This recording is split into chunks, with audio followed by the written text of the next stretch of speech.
আলহামদুলিল্লাহ,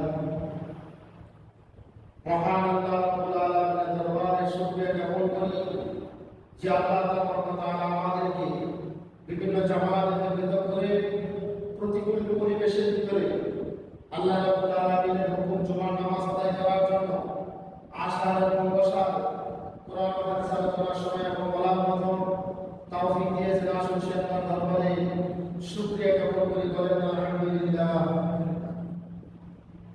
উপস্থিত সম্মানিত পিতৃব্যানীরা, আমার সর্বসভায়া দূর দূরান্ত থেকে আগত আমার স্নেহের যুবকেরা, কঠোর মন্ত্রণালয়ে অবস্থানরত অত্যন্ত শক্তি সরলা মা বোনেরা, সকলকে জানাই আমার পক্ষ থেকে আন্তরিক মোবারকবাদ। আমার আসসালামু আলাইকুম ওয়া রাহমাতুল্লাহ। মহান আল্লাহ রাব্বুল আলামিনের দরবারে শুকরিয়া জ্ঞাপন করি যে আল্লাহ রাব্বুল আলামিন আমাদেরকে বিগত জমানায় আজকে জমায় বিভিন্ন জামাত থেকে প্রত্যেককে একত্রিত করেছেন। আল্লাহ তাআলা আমাদেরকে নামাজ পড়ার মতো তৌফিক, আল্লাহ রাব্বুল আলামিন আমাদেরকে অত্যন্ত আদর অত্যন্ত মায়া করে মহব্বত করে আজকে এই জুমার নামাজ আদায় করার জন্য আল্লাহ রাব্বুল আলামিন আমাদেরকে একত্রিত করেছেন। এই জন্য আমরা শুকরিয়া জ্ঞাপন করি, আলহামদুলিল্লাহ। সম্মানিত হাজির, আজকে আলোচনার বিষয় হচ্ছে গুনাহে কবিরা। কবিরা গুনাহ হলো বড় গুনাহ। সেই গুনাহ থেকে বিরত থাকতে পারলে আল্লাহ রাব্বুল আলামিন তাকে জান্নাত দিবেন। এটা আল্লাহ তাআলার একটা ওয়াদা। সুবহানাল্লাহ। আমরা গুনাহকে কবিরা গুনাহকে আবার দুটি ভাগে ভাগ করা হয়েছে। একটা হলো আকবার আর হলো আসগার। আকবার শব্দের অর্থ হলো বড়, এটার মধ্যে আবার চারটা কথা আছে। আর আসগার শব্দের অর্থ হলো ছোট। আকবারের দিক থেকে আমরা যদি আলোচনা করি যে আল্লাহর শব্দগত সাথে শিরক করা, শিরক কবিরা গুনাহের অন্তর্গত হলো শিরক। প্রথম হলো আল্লাহর শব্দগত গুনাহ, যার সাথে আল্লাহর গুণগত সাথে গুনাহ করা অর্থাৎ শিরক করা। এরপর হলো আপনার কার্য আমলের ক্ষেত্রে শিরক করা, আইনগত শিরক করা। এই বিভিন্ন প্রক্রিয়া আছে। আর রাসূলুল্লাহ সাল্লাল্লাহু আলাইহি ওয়াসাল্লাম হাদিসে বর্ণনা যে 10টি কাজ থেকে তোমরা দূরে থাকো, বিষয় করেছেন আল্লাহ নবী। সের মধ্যে হলো কবিরা গুনাহের ভিতরে প্রথম যেটা হলো আল্লাহর সাথে শিরক করা, অংশীদার স্থাপন করা। এরপরে আসে পিতামাতার অবাধ্য হওয়া। এরপর হলো চুরি করা, ব্যভিচার করা, মদপান করা। এইভাবে 142টি আপনার কোরআন এবং হাদিস আলোচনা দৃষ্টিকে কবিরা গুনাহ আছে। এরপরে আপনার ইমাম গাজ্জালী রাহমাতুল্লাহ আলাইহি তিনি বলছেন 467টির মতো কবিরা গুনাহ আছে। নাউজুবিল্লাহ। আমরা গুনার কাজ যখন করি, ছোট গুনাহকে আমরা অনেক সময় গুনাহ মনে করি, ঠিক বৃষ্টিটা যখন বিন্দু বিন্দু করে আসে ওই যখন বড় ধরনের আপনার সাগরের মতো হয়ে যায়, ঠিক ছোট ছোট গুনাহ থেকে যখন গুনাহ আমরা করতে থাকি, এইগুলো গুনাহ না থেকে বড় ধরনের গুনাহ অপরাধ হয়ে যায়। কবিরা গুনাহ এটা মারাত্মক ধরনের যে গুনাহ ভিতরে আল্লাহ তাআলা বলেছেন যে শিরক। গুনাহ শব্দের অর্থ হলো আল্লাহ তাআলা যা নিষেধ করেছেন তা থেকে বিরত থাকা, দূরে থাকা। আল্লাহ রাসূল সাল্লাল্লাহু আলাইহি ওয়াসাল্লাম যা তোমাদেরকে জানিয়ে দিয়েছেন, বলে দিয়েছেন, সেই থেকে তোমরা বিরত থাকো। এবং আল্লাহ বলে দিয়েছেন সেই থেকে তোমরা দূরে থাকো। সেই জন্য শিরকের ভিতরে কবিরা গুনাহের ভিতরে আছে প্রথম হলো শিরক করা, সত্তাগত শিরক করা। আল্লাহ ছাড়া অন্য কাউকে শক্তি পারে মনে করা, আল্লাহ ছাড়া অন্য কাউকে ক্ষমতাবান মনে করা, এটাকে হলো শিরক। আল্লাহ ছাড়া অন্য কারো ক্ষমতা শক্তিশালী কি মনে ধারণা করে শিরক করে, গুনাহ কবিরা করে, সেটাকে আকবার করে। এইটাকে তওবা ছাড়া মাফ হবে না। এরপরে আপনি আমল শিরক করা, যেটা হলো মানুষ আল্লাহর বাদ দিয়া অন্য কারো পূজা করা, একে বলা হয় মুশরিক। যে ব্যক্তি আল্লাহ ছাড়া অন্য কারো কাছে মাথা নত করে শেরদান নেয়, একে বলা হয় মুশরিকের অন্তর্গত। যেমন পাগল পূজা করা, চন্দ্র পূজা করা, গাছের পূজা করা, গুরু বস্ত্রের পূজা করা, এরপরে মানুষের পূজা করা, বিভিন্ন ধরনের এই কথাগুলো বলা হয়েছে। এগুলো আমাদের মুখ থেকে আপনি শিরক করে, আবার কিছু মানুষ ইবাদত করে আবার মনে করেছে বিমুখ, তার মাধ্যমে তার কাছে আত্মা সম্পন্ন করা, তার কাছে আপনাদের চাওয়া, এটা তো আমাদের দৃষ্টিভঙ্গি বেশ না। আইনগত শিরক হলো যে আল্লাহকে বাদ দিয়ে অন্য কারো আইন বিধান জমিনে বাস্তবায়ন করা, জারি করার নাম হলো আইনগত শিরক। আল্লাহর জমিনে আল্লাহর আইন বাস্তবায়ন করা, আল্লাহর জমিনে আল্লাহর হুকুম বাস্তবায়ন করে, আল্লাহর জমিনে আল্লাহর আইন বাস্তবায়ন করা হয়, তাহলে গোটা পৃথিবীর ভিতরে শান্তি চলে আসবে। যখন থেকে মুসলমানের সন্তানেরা আল্লাহর কোরআন এবং রাসূলুল্লাহর হাদিস থেকে যখন দূরে দূরে চলে যাচ্ছে, আইনগত প্রয়োগ করা হচ্ছে না, তখন থেকে আপনার দেশে অনেক অশান্তি আপনার দিন দিন বাড়তেই চলেছে। রাসূলুল্লাহ সাল্লাল্লাহু আলাইহি সাল্লামের বলে খোলাফায়ে রাশিদিন, খোলাফা শব্দের অর্থ হলো প্রতিনিধি, রাশিদ অর্থ হলো পথ প্রদর্শক। চারজন খলিফা ছিলেন। আর আবু বকর রাদিয়াল্লাহু তাআলা, হযরত ওমর ফারুক রাদিয়াল্লাহু তাআলা, হযরত উসমান গনি রাদিয়াল্লাহু তাআলা, হযরত আলী রাদিয়াল্লাহু তাআলা, চারজন খলিফা আপনার প্রতিনিধিত্ব করেছেন, স্থলাভিষিক্ত হয়েছেন, ইসলামী রাষ্ট্র কায়েম করেছেন। আমরা এইভাবে বিভিন্নভাবে আমরা অপরাধগুলো করে যাচ্ছি। এর প্রশ্ন এটাই নয়, আমরা এবারে আমার দিক থেকে যে আলসের কাছে, সেটা হলো আমি নামাজ পড়তে আছি, আমি এটা যদি আমার মধ্যে ধারণা থাকে যে আমি নামাজটা করবো, মানুষ আমার নামাজটাকে ধারণা করবে, দেখবে, সেক্ষেত্রে নামাজ পড়ে এটা আমার নিজের মধ্যে একটা খবর আছে, অহংকার আসবে, এই প্রকারের এক প্রকারের এটা হলো শিরক। আমাকে তারা নামাজই বলবে, আমি হজ করতে গেছি, তারা আমাকে হাজি সাহেব বলে সম্বোধন করবে, এই জন্য আমি হজ করতে গিয়েছি, এর মধ্যে একটা শিরক এখানে বলা, এটা এক প্রকার শিরক। এবার আপনি দান করতেছেন, লোকেরা আমাকে বড় দানই, এটা এক প্রকার শিরক। অর্থাৎ ইবাদতের ভিতরে রিয়া অহংকার যদি চলে আসে, এটাও আপনার এক প্রকার শিরক। আমি ইবাদত করতেছি, আল্লাহকে সন্তুষ্ট করার জন্য, আল্লাহকে রাজি করার জন্য আমি ইবাদত করতেছি। পৃথিবীর কোন লোক তাদের ইবাদত আমার করা যাবে না। আল্লাহ রাব্বুল আলামিন বলেন, ইন্না শিরকা লাযুলমুন আযীম, নিশ্চয় শিরক বড় জুলুম। শিরকের মধ্যে আল্লাহ তাআলার কাছে তওবা ছাড়া আল্লাহ তাআলা ক্ষমা করেন না।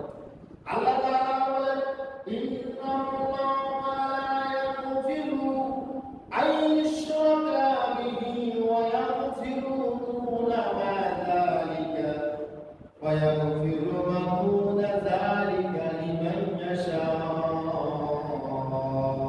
আল্লাহ তাআলা সূরা নিসা 48 নম্বর আয়াতে বলেন, ইন্নাল্লাহা নিশ্চয় আল্লাহ তাআলা লা ইয়াগফিরু, তিনি ক্ষমা করেন না, কাকে ক্ষমা করেন না? আইশরকা, শিরককারীকে আল্লাহ তাআলা ক্ষমা করেন না। যারা শিরক করে আল্লাহর সাথে অন্য কারো অংশীদার সাব্যস্ত করে, আল্লাহ তাদেরকে ক্ষমা করেন না। ওয়া ইয়াগফিরু মা দুনা যালিকা লিমান ইয়াশা, আল্লাহ যাকে ইচ্ছা তাকে ক্ষমা করে দেন, আল্লাহ তাআলার কাছে ইখতিয়ার, আল্লাহ যাকে ইচ্ছা তাকে ক্ষমা করে দেন। তো শিরককারীকে আল্লাহ তাআলা কখনো ক্ষমা করেন না। এই জন্য আল্লাহ তাআলা বলেন, ওয়া ইন্নাহু মান ইউশরিক বিল্লাহি ফাকাদ হারামাল্লাহু আলাইহিল জান্নাহ। ওয়া ইন্নাহু মান ইউশরিক বিল্লাহ, যারা আল্লাহর সাথে অংশীদার সাব্যস্ত করে, শরীক করে, আল্লাহ বলেন ফাকাদ হারামাল্লাহু আলাইহিল জান্নাহ, তাদেরকে আল্লাহ তাআলা জান্নাত তাদের জন্য হারাম করে দিয়েছেন। তারা আল্লাহ ছাড়া অন্য কারোর সাথে অংশীদার সাব্যস্ত করে, আল্লাহর সাথে শিরক করে, আল্লাহ ফাকাদ হারামাল্লাহু আলাইহিল জান্নাহ, আল্লাহ তাআলা তাদেরকে জান্নাত তাদের জন্য হারাম করে দিয়েছেন। নাউযুবিল্লাহ। আর তাদের জন্য জাহান্নাম আবাসস্থল, অবধারিত।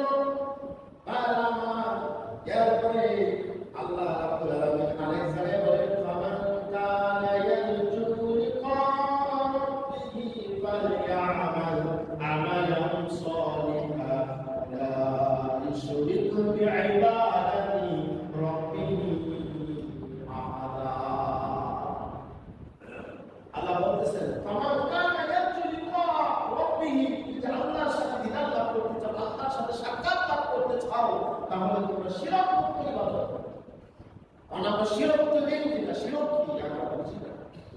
শুধু আল্লাহর সাথে অংশীদার সাব্যস্ত করার উদ্দেশ্য এটা আবশ্যক আছে। ইবাদতের ভিতরে শিরক হলো আমার ইবাদত ভিতরে রিয়া না আসা, অহংকার না আসা। আমার ইবাদতের ভিতরে যদি রিয়া অহংকার চলে আসে তাহলে আমার ইবাদত আল্লাহর দরবারে গ্রহণযোগ্যতা লাভ করবে না। ঠিক তদ্রূপভাবে আমরা অনেক সময় বলি না যে আমার চাকরি না থাকলে আমার বাঁচার কোনো উপায় ছিল না, এটা এক ধরনের শিরক। চাকরি বাঁচানোর ক্ষমতা নেই, চাকরি হলো ওসিলা, বাঁচানোর মালিককে আল্লাহ। আমরা কথায় কথায় বলি আমার জমিনে দান না হলে আমার বাঁচার কোনো উপায় ছিল না। আমরা এটা বলি কিনা? অনেকে বলি, কথার কথায় বলে ফেলি জমিনে দান না হলে দান দিছে কি আল্লাহ। আপনার অনেক সময় বলি আমার এই ছেলে ঠিক না থাকে, আমার এই ছেলে যদি না থাকতো তাহলে আমার অবস্থা শেষ, আমার অবস্থা করুণ হয়ে যেত এবং আমাকে আমার খুব কষ্ট হতো। এরকম অবস্থা বলি যে আমার ছেলের টাকার কারণে আমি আজকে আমাকে সুখে শান্তিতে লাগছে। এটা আপনার ভুল ধারণা, এটা শিরক হবে। এই সমস্ত প্রকার শিরকের অন্তর্ভুক্ত হয়ে যাবে। ছেলে বাঁচানোর কোনো ক্ষমতা নাই, বাঁচাবেন একমাত্র আল্লাহ। আল্লাহ তাআলা বাঁচাবেন। ঠিক তদ্রূপ ভাবে আমরা এইটাই ইবাদত করি, এগুলোর মধ্যে যদি আমরা এগুলো ফিরে আনবো শিরক। আমরা তো মনে করি ছোট ছোট ঘোড়াকে ঘোড়াই মনে করি, কাউকে কত কথা বলে কষ্ট দেওয়ার মাধ্যমে আপনার এখানে একটা শিরকে আসগার গুনাহ, কবিরা গুনাহ না সগীরা গুনাহ অন্তর্ভুক্ত এখানে আছে। গুনাহ গুনাহ কিন্তু এতগুলো গুনাহ আছে, আমরা কতগুলো গুনাহ আমরা কবিরা গুনাহ, যেমন মদ পান করা, এটা কিন্তু গুনাহ কবিরার অন্তর্ভুক্ত। যতক্ষণ পর্যন্ত গুনাহ থেকে আপনার মুক্তি না নিলেন ততক্ষণ পর্যন্ত আল্লাহ তাআলা আপনার জন্য জাহান্নাম কবরে জান্নাত হারাম করে দিবেন। আর কোন মানুষ যদি শিরক অবস্থায় মারা যায় তার জন্য জাহান্নাম কবরে দিবেন। বাইরে আবার গুনাহ কবিরার ভিতরে আরো গুনাহ আছে, যেমন পিতামাতার অবাধ্য হওয়া। পিতামাতার অবাধ্য কেমন হবে? এটা বিভিন্ন বিশ্লেষণ তাফসীরে ব্যাখ্যা বিশ্লেষণে জানা গিয়েছে। আপনার বাবা একটা কাজ করতে কাজ কিছু কাজটা করার জন্য আপনি করেন না, এটাই তো অবাধ্য হবে। এটাকে অবাধ্য বলে বলছে যে কাজটা করে আসো, কাজটা করেন না। অথবা আপনার বাবা মৃত্যু হয়ে গেছে, বলতেছে তুমি বাবা বাজার থেকে এটা নিয়ে আসো, আপনি এটা আনেন না, এটার মধ্যে একটা অবাধ্যতা বলা হচ্ছে। অথবা আপনার মা বাবা দুজন ঝগড়া লাগছে, আলোচনায় দেখলাম এটা মা বাবা সংসারে ঝগড়া লাগে, সংসারে ঝগড়া লাগার পরে ছেলে অথবা মেয়ে এক পক্ষে গেছে, অথবা মার পক্ষে গেছে, অথবা বাবার পক্ষে গেছে। এরকম হয় না? এরকম পক্ষপাতিত্ব নিয়ে যদি কোনো সন্তান মা বাবার ঝগড়ার ভিতরে যদি পক্ষ নেয়, এক পক্ষ নিয়ে কাজ করে, তাহলে এটাও গুনাহ হতো। আপনার মাকেও খুশি করছেন কিন্তু বাবাকে আপনি বেজার করছেন, বাবাকে কোনো কথা বলছেন, এটার মধ্যে এক প্রকারের গুনাহ, এটার মধ্যে এক প্রকারের অবাধ্যতা বোঝানো হয়েছে। মা বাবা ঝগড়া লাগছে, সেটাকে আপনার দায়িত্ব হলো দুইজনের ভিতরে সমতা নিয়ে মিলিয়ে দেওয়া, দুইজনের ভিতরে আপনি দুইজনকে সমান সমান কথা বলা, কেমন কথা বলা, সেই কথার আচরণের কারণে তারা নষ্ট হয়। এমন কোনো কথা বলা যাবে না, এক পক্ষ নেওয়া যাবে না, দুইজনকে বোঝানোর চেষ্টা করা, দুইজনকে মেনে নেওয়া, তাহলে অবাধ্যতা হবে। শুধু আপনার মা বাবাকে আপনি দেখলাম, খাইলাম, দিলাম, আকর্ষিত দিলাম, এটার মাধ্যমে কিন্তু আপনার আনুগত্য না। আনুগত্যের ব্যাপারে অনেক আলোচনা আছে, সেই আলোচনা করতে শেষ করা যায়। আর এই জন্য আরেক প্রকার যেটা হলো গুনাহ, সেই গুনাহগুলো হাদিস শরীফে আরো আছে। যেমন ইয়া রাসূলুল্লাহ, যদি কোনো আমার মা অথবা বাবা যদি আমাকে, অর্থাৎ আমার মানে হারাম কাজ করতে মানে তারপরে আমাকে উদ্বুদ্ধ করে, অথবা আপনার সাথে অংশীদার করে এবং সাব্যস্ত করে, তখন আমি তার সাথে কেমন আচরণ করি? রাসূল সাল্লাল্লাহু আলাইহি ওয়াসাল্লাম বলছেন সেটা তুমি মানবে না, সেটা আমাদের যদি কোনো পিতামাতা যদি বলে আল্লাহ বিরুদ্ধ চালন যদি কেউ করে, কোনো সন্তানকে যদি কাজটা করিও না, আল্লাহ নামাজ করিও না, অথবা এই যে ভালো কাজ দেয় না, তখন আর বাবা মা কথা মানা যাবে। কিন্তু তার সাথে আচরণটা কেমন হবে? তার সাথে আচরণ যদি ভালো আচরণ করতে থাকো দুনিয়াতে, এটার শাস্তি আল্লাহ তাআলা তাকে দিয়ে দেবে। তার মা বাবা এই জন্য যদি কোনো সন্তান গুনাহে কবিরার ভিতরে, আরেক প্রকার গুনাহ আছে, মানুষ কসম খায়, এটা গুনাহে কবিরা।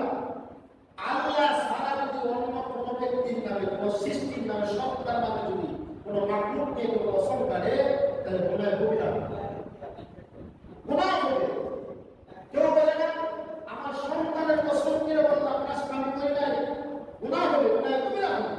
কেউ যদি বলে যে কোরআন শরীফ নিয়ে কসম কাটতে পারবা, আমাদের গ্রাম মধ্যে এটা বেশি সমস্যা দেখা যায়। মা বলে না আমরা কোরআন শরীফ কি বলি যে কোরআন শরীফ নিয়ে কসম কাটতে পারবা, তুমি কষ্ট করো নাই বা তুমি করো নাই, গুনাহ কবিরা মুক্ত হবে। এটা করা যাবে না, কসম করা যাবে না।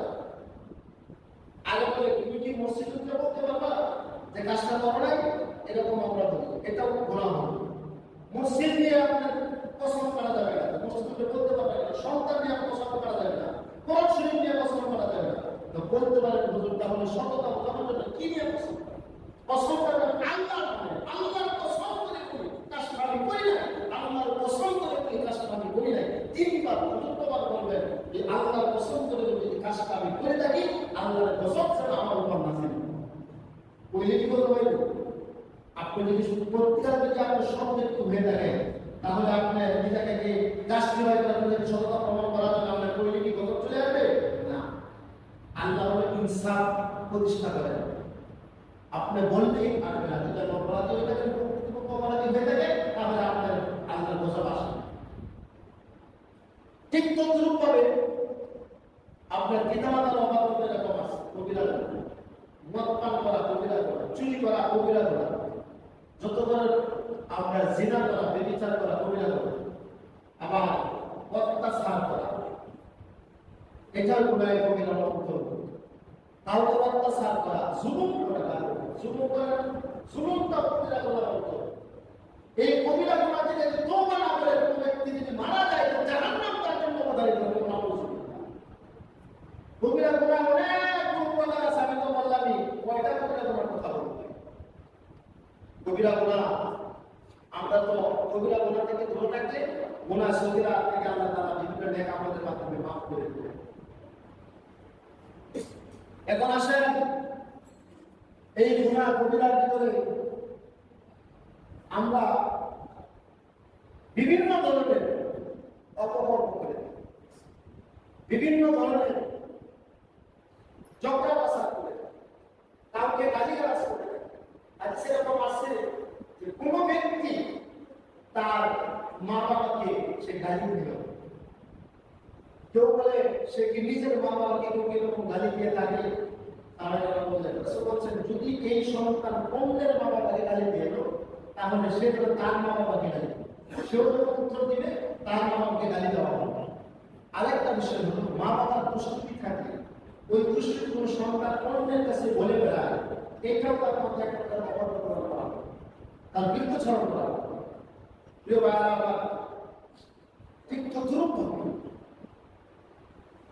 আল্লাহ রাব্বুল আলামিন আমাদেরকে বলেছেন যে তোমরা গুনাহ কবিরা থেকে দূরে থাকো, তাহলে আল্লাহ তোমাদেরকে জান্নাত তোমাদেরকে দিয়ে দিবেন।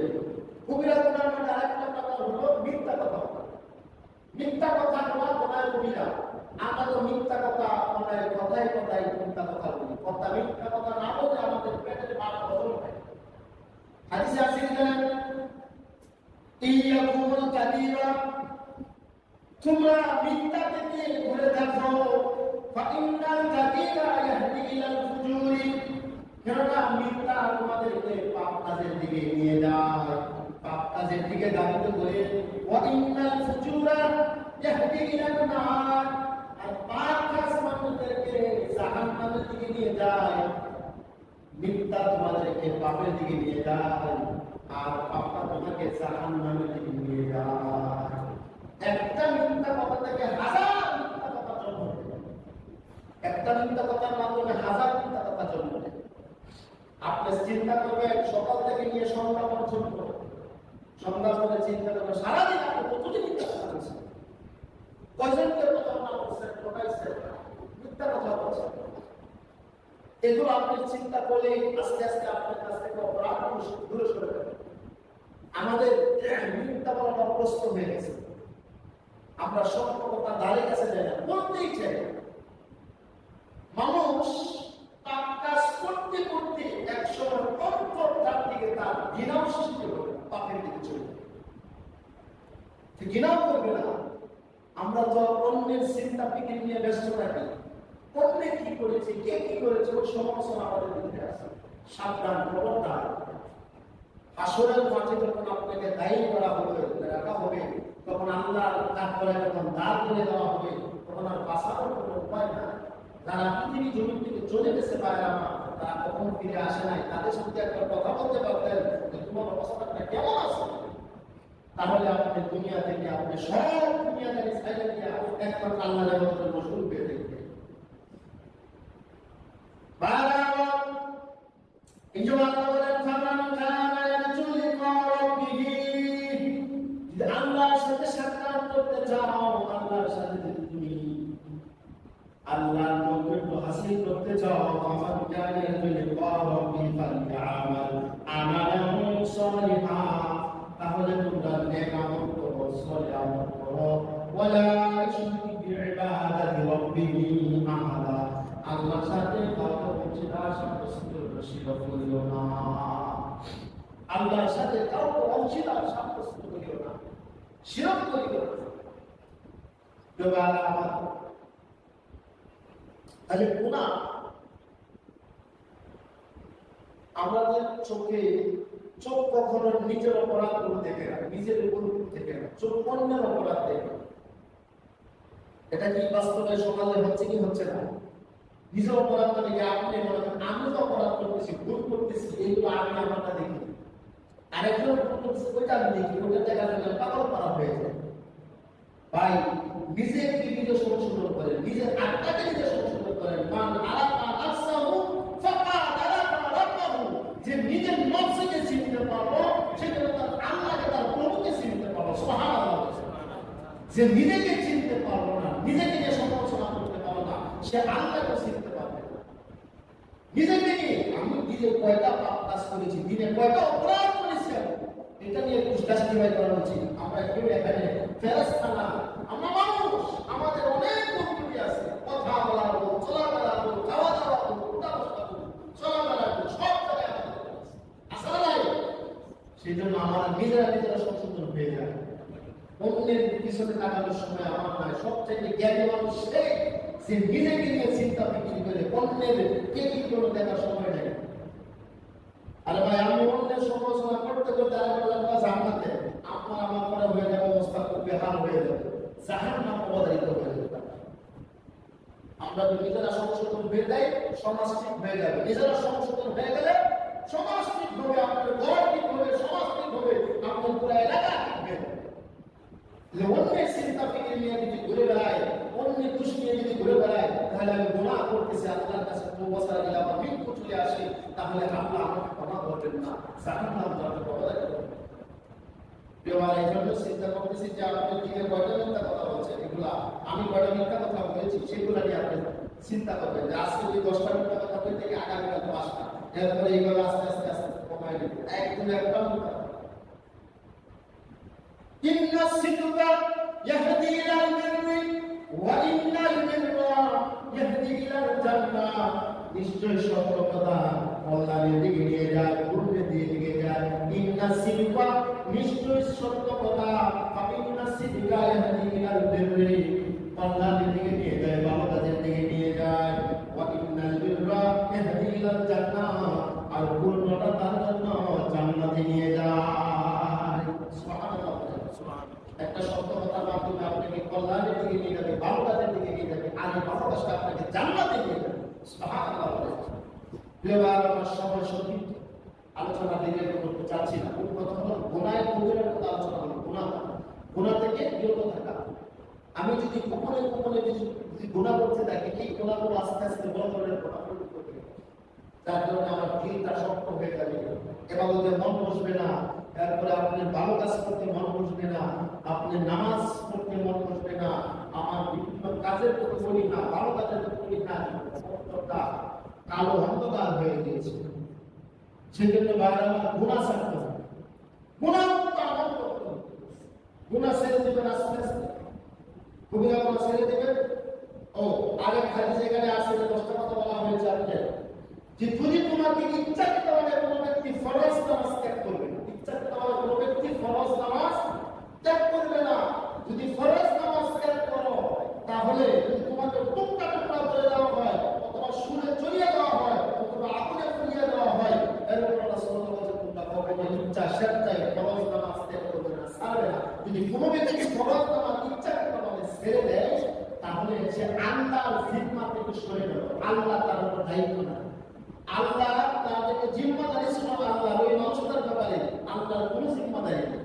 ইচ্ছাকৃতভাবে যদি ফরজ নামাজ ছেড়ে দেয়, বাইরে আমরা মুসলমানের সন্তান হিসাবে আমাদের যে দায়িত্ব হলো 5 ওয়াক্ত নামাজ সঠিকভাবে আদায় করা, সেখানে থাকি না কেন ওই জায়গায় আমাদের নামাজের জন্য নামাজ পড়া।